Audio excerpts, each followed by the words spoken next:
Ano lang medyo nakakapagtaka lang kasi sana hindi itong simbahan, hindi double standard. Kita naman natin before sa mga ibang presidente, ano sila maingay sila. Ngayon bigla silang tahimik. So parang ano na nangyari? Parang tapos lumabas tong picture na to, maleta na. Ay, ayaw na nila yung ayaw na nila ng envelope ha. Oo, sobre na kaya siguro imbis na pansinin yung confidential funds ni Bongbong Marcos, yung ghost projects, yung mga flood control projects, silipin na lang natin yung confidential funds ni BP Sara. May maleta yan Di ba? Pero kuya, nakaka ako. Kasi maleta yan Million lang naman yan, di ba? Bakit ka mag-aabot ng kalaking halaga sa abuloy na walang pabor? Baka may pabor yan, ha? Hindi natin alam. Kasi katulad hindi daw yan cash o chalice daw. Yun ang ano nila. Yun ang kanilang hindi daw yan cash kasi hindi naman daw sila tumatanggap. Pero consistent consistent yung yung si Romualdez, mahilig talaga siya sa maleta. Tsaka very consistent. Talagang trademark niya ang maleta. Yeah. Kaya nga pinalitan na yung pangalan niya siya na si Martin Romualdez. Hindi naman hindi naman big deal dito kung 1 milyon naman ng maleta na yan Ang big deal dito is harap-harapan tayong binabastos, biruin mo. Loob ng simbahan yan. Sa bagay, hilig naman ng administrasyon namang bastos ng relihiyon. Ginawa nila yan sa KOJC. Yes. So ngayon, ginagawa na naman ulit nila sa ibang relihiyon. Diba? So kung ano yung ano na sa kanila yan sanay na sila dyan sa ganyang gawain, nabastusin nila yung mga, kasi ito, naipakita mo sa publiko na may issue ka na nga na ikaw ang mastermind sa nakawan sa kabanatan. Tapos papakita mo pa lantaran na may inaabot ka sa pare. So ito nga ay lantaran na talagang pangbabastos sa mga relihiyon. Palagay ko, Jay, palagay ko matagal na to. Kasi kita mo, di ba si Romualdez ngayon, nung lumabas yung mga iskandalo, nangayayat yan Naramdaman pa siya dito Dito sa video na to, busog pa siya.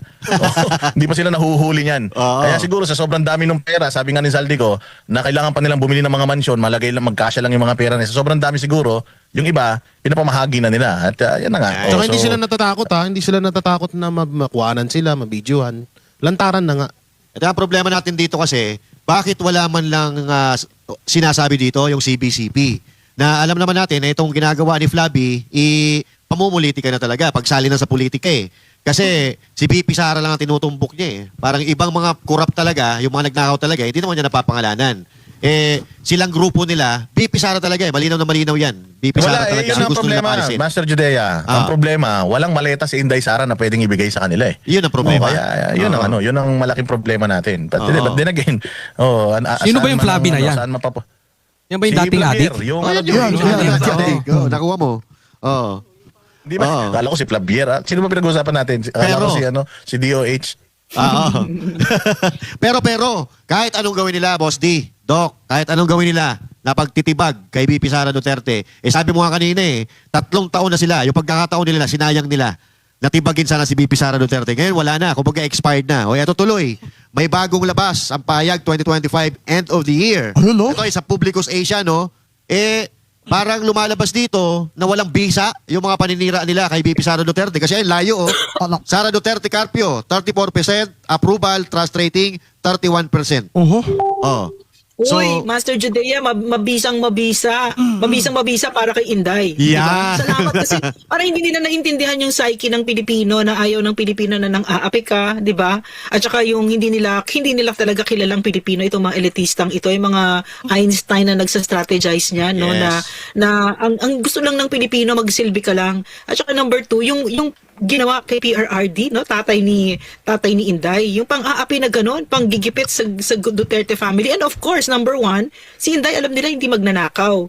So, binigyan na nila, dahil sinisiraan nila, nasasagot ni Inday. Di ba siya yung COA na most pinakamataas na COA ranking for 3 years running, no, unmodified opinion. So, nabibigyan ng oportunidad si Inday, thanks to them, na ipakita sa Pilipino kung gaano siya kalinis, gaano siya katatag, at gaano siya qualified to be president, no? Yes. Mabisang-mabisa sila. Correct.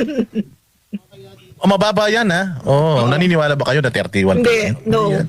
No way. Ano yan, pinadidik. Actually, makikita mo parang less than 10% nga lang yung agwat ni Oo. Inday kay Bongbong eh. Ano Hindi yan? totoo yan. Hindi totoo yan. Kasi kung talagang yung boses ng tao bayan ng ano yun natin, ng dito na nga lang sa dito na nga lang sa Japan, grabe. Pag may Malayo. kausap kang Pilipino rito at nagtatanong sa iyo tungkol kay Pangulo, umiiyak pa.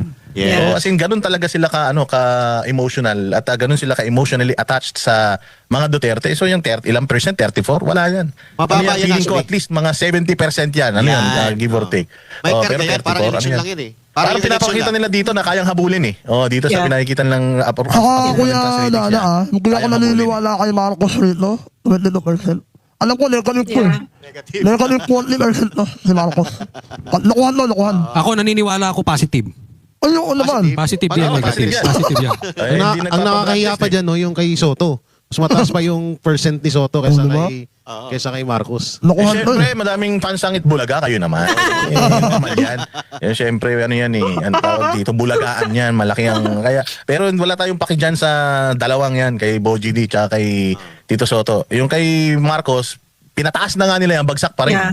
Yung kay Inday naman, pinababa na nga nila yan, mas mataas pa rin. Diretso okay na, no? yan, lokohan Basta yan. wala sila magagawa, Boss D. Wala sila magagawa. Si VP Sara Wala na. Duterte ang magiging presidente Partner. sa 2028. Eh, Wala bukas. silang magagawa dyan. Sa Bukas 2027, malamang may ano na naman sila rito, may survey na naman ng palasyo. Sarili Ay, nila. mag-survey sila kahit lunurin ni Claire Castro yung sarili niya sa Inidoro. Walang walang magagawa 'yon. Si Inday Sara, this coming 2026, full blast ang nila. Yan. Ang atake nila kay Inday because yun na talaga, ito na yung huling taon na kumbaga last hura nila. Yes. Sa by the end of 2026. Wala na. Ano na yan? Mag-shift na yan.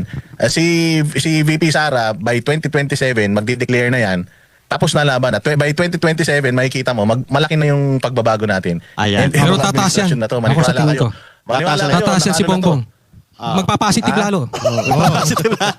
Kasi ang dami na problema, kailangan tumaas yan para positive na positive. Pati nga SSS pinagmalaki na eh. Pinuin mo. Pati yung tawag dito utang, no? alam mo yun, sa may SSS, yung Calamity Fund. Panahon pa ni Pangulong Duterte. May Wala Calamity kaya Fund yan. na. Pera mo Panahon yun. pa ni Pangulong Pinoy. May Calamity Fund na eh. Walang due talaga. Mantakin mo sa sobrang wala siyang ginawa sa bayang Pilipinas. Pati yung trabaho ng SSS, pinagmamalaki niya na, walang hiya. At ang masakla pa dito, yung pera sa SSS, pera natin yun. Tama. Tapos tutubuan pa nila, tayo mismo may-ari ng pera. Tutubuan nila pala. Doon mo talaga 7% lang makikita. daw. Kaya susunod Kaya din lang dyan mo aangkinin makikita si yung Kitty. Kukunin niya Kaya ng dyan anak mo yun. makikita talaga, ito si Bongbong. Mahina talaga, dyan mo makikita na mahina talaga si Bongbong Marcos. Bakit? Kasi, tingnan mo, nung si Pangulong Duterte, nakita niyo yung mga pulis, tinaas niya yung sweldo ng pulis. Alam niyo kung bakit niya tinaas ang sweldo ng pulis? Kasi ang pulis, mahilig yan mag-lump sum. Yung sweldo nila, let's say for 2 years, Inuutang na nila. lump sum nila yon. Kasi nga kulang yung kanilang kulang yung kanilang sweldo. So nangungutang sila. So for 2 years wala silang sweldo. Alam mo ginawa ni Pangulong Duterte? Hindi naman sila pinautang pa ni Pangulong Duterte. Ang ginawa ni Pangulong Duterte, tinaas yung sweldo nila para hindi na sila mangutang. Yan. Mantakin mo dito, ina-advocate ni Bongbong Marcos na mangutang kayo sa SSS. At pag hindi pa kayo natuwa, mangutang pa kayo sa PhilHealth. Ibinabaon talaga ni Bongbong yung yung mga Pilipino sa utang eh. Imbis na tulungan mo, maglagay ka ng programa para itong mga Pilipino mabusog, mapakain mo, hindi mangutang. Ang solusyon niya, mangutang kayo.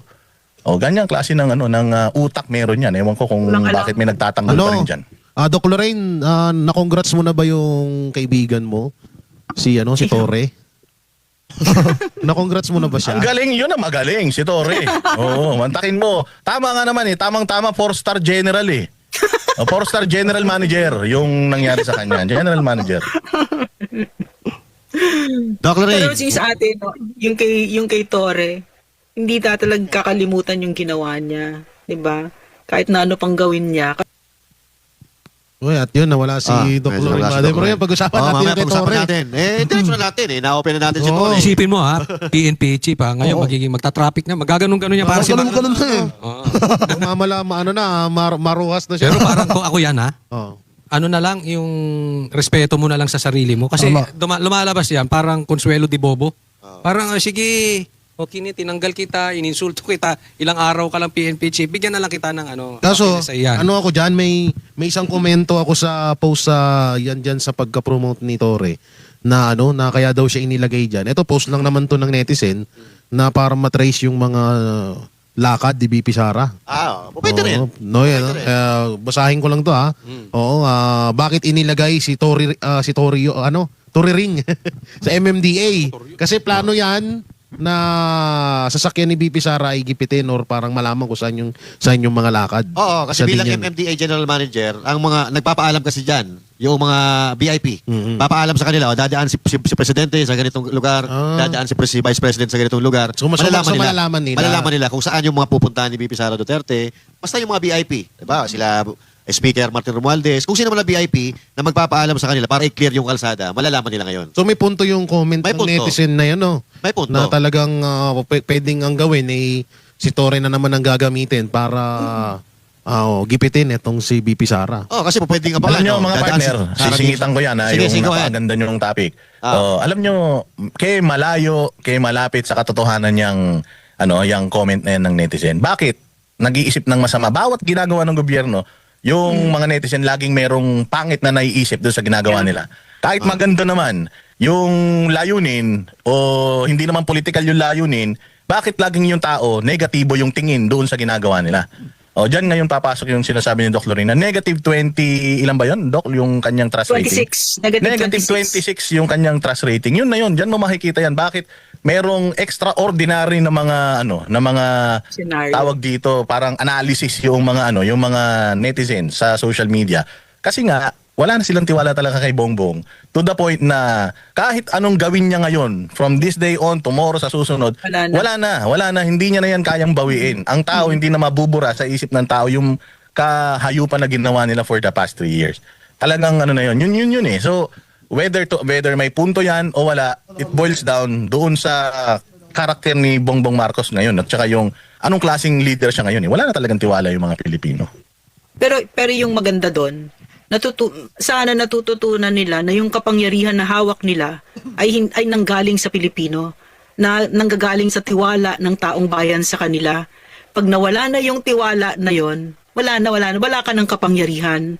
Meron kang titulo, oo, pero kainin mo yung titulo na yan kasi ang masusundan nila ay yung mas nakakababa sa iyo, like the Vice President na pinagkakatiwalaan. Sa madaling salita, ang tiwala ng taong bayan, ginto yan. Dapat alagaan mo yan. Huwag kang budol, huwag kang sinungaling. Pero mukhang hindi nila naiintindihan kasi hayagan kung harapan, walang kahihiyan yung pagsisinungaling at pagtatakip kay Bongbong Marcos, etc. 'Di ba? Wala nang sinayang niya yung political capital niya. Ito meron lang ditong sinabi si John Vic Rimulya, di umano, mapipilitan si Torre na magretiro ng maaga sa pagiging pulis kapag tinanggap nito ang posisyon sa MMDA. Ano masasabi niyo dyan mga partners? Ako, wala sa buhay niya. Basta yung kasalanan niya kay Pangulong Duterte, magbayaran niya yun. Pulis ka man, o kahit matanda ka na, o wala ka na sa posisyon, kukunin ka rin namin. Alam mo sa ako sa gagalhin? Sa Egypt. Gagawin ko sa Mayro. Layo nun. Gagawin ko sa Mayro. Egypt, yung lugar, yung bansa. Oo, Kasi sa dito sa atin gagalhin. maraming Egypt eh. Gagawin ko sa Mami. Hindi yan yung jeep na di kuryente Hindi yan yun. Hindi yun. Sa akin, napansin ko lang dito kay Torre, hindi ko alam kung may pagkamasokista siya eh. Kasi doon pa lang sa sitwasyon, natatanggalin ka bilang PNP chief, napakasakit na nun. Kung normal kang tao, magagalit ka, magtatampo ka, at magagalit Hindi ka normal talaga yan, sa mga Jod. tao nagtanggal sa'yo. Hindi normal yan, bobo yan. Ay, kaya pala.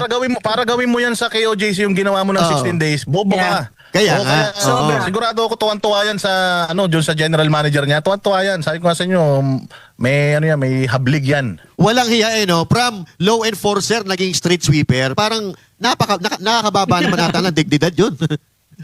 Hindi naman natin inaapi yung mga street sweeper kasi malaki ang naitutulong yan sa bayan.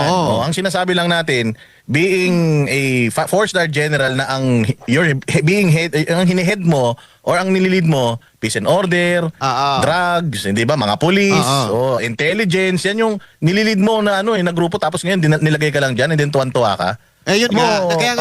Kaya nga nagtataka ako, Boss D, nagtataka ako kung bakit parang sa kabila nito mga pinagawa sa kanya, nagtataka parang talaga, Julia. nakakaharap pa rin siya ng straight na mukha sa taong bayan. So, kahit sa sarili siguro niya, hindi siya nahihiya, no? Parang ganun eh. Nagtaka, wag ka na magtaka. Sabi ko nga sa iyo, ito si Torre, may ano yan, may upuan na yan sa kanan ng ni Lucifer. Ay, Sa pusa. impyerno mapupunta yan. Parang Wag ka na siya magtaka napapalit? kung bakit makapal ang mukha niya, nakakaharap pa sa taong bayan, Oo. makapal ang mukha niyan, bakit nakakapagpa-interview pa rin. Yung ginawa lang sa kanya, 82 days, ginawa kang PNP chief, matapos mong gawin lahat ng kadimonyohan na hindi nila kayang gawin, ikaw ang gumawa. Ang sakit Tapos, nun. Yun nga niloko yung ka ng katanungan ganun. ngayon eh. Kung hanggang ilang araw si Torres sa pagiging Sa pagiging general kasi manager. kasi ang balita pa dito Hindi, is parang inilagay siya diyan para lang para mapalitan na yung yung yung sa kasi kailangan PNP niya magpwersa tapos eh. tatanggalin din daw siya agad diyan. Eh, malay nyo, mga partner, malay nyo. Magpapwersa siyang magretiro. Kasi, yun. malapit na rin kasi magretiro si Nartates. Hindi naman siya pwede mag-retire ng 3-star general siya eh. Kumbaga mag-retire siya ng acting PNP chief siya. Tama so, yun. isa yan sa mga, pero syempre tayo, nakikita natin yun. Si Torre, dahil mahina nga utak niyan, hindi niya nakikita yan. Para sa kanya, para sa kanya, mahal ako ni BBM kasi binigyan pa ako ng posisyon. Ayun, Loko-loko nga yun eh. ang pagkakalam niya. Pero pag tinanggap niya yan, tapos tinanggal siya after 1 month, Ayun nga yun eh. sobrang tangaw na niya. Ano pang palusot gagawin mo Para dyan? bitawan niya, yung Tinanggal pagiging siya. 4-star general, papainan siya ngayon ng medyo malaki-laki sweldo.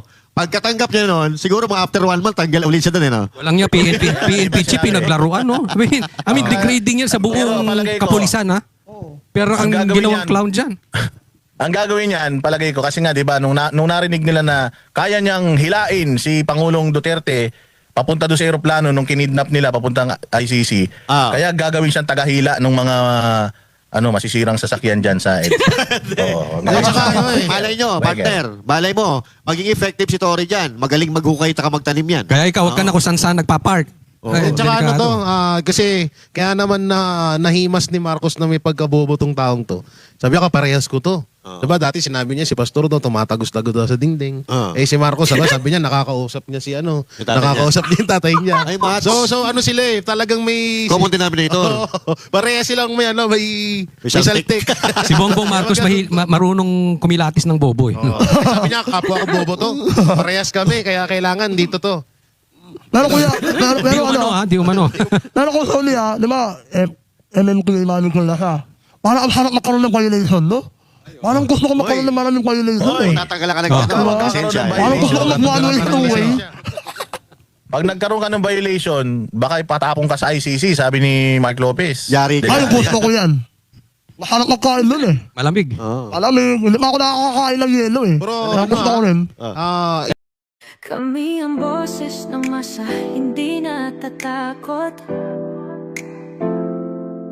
Katotohanan lang, di kami nalulunod. Walang bahid ng sismis, lahat ay totoo. Kahit sino ka pa, pag mali ka babanatan ka. Walang pinipili kulay, wala kaming kinikilingan. Basta para sa bayan, kami lalaban.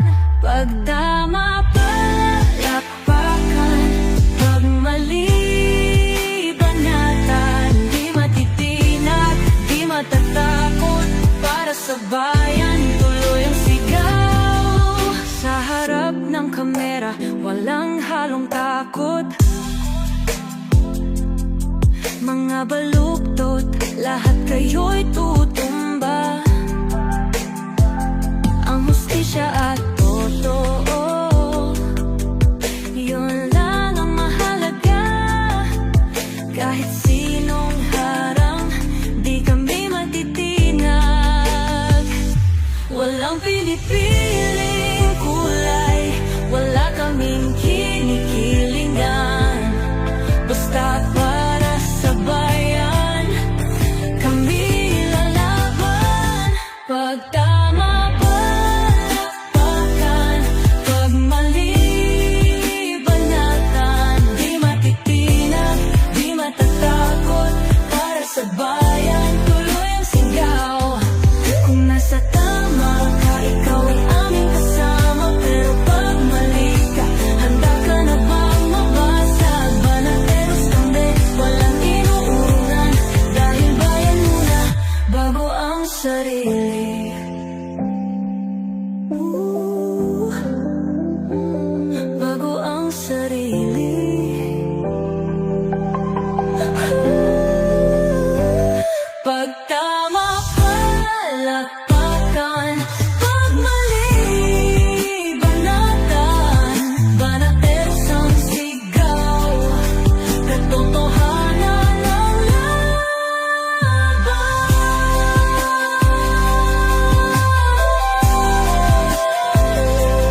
walang halong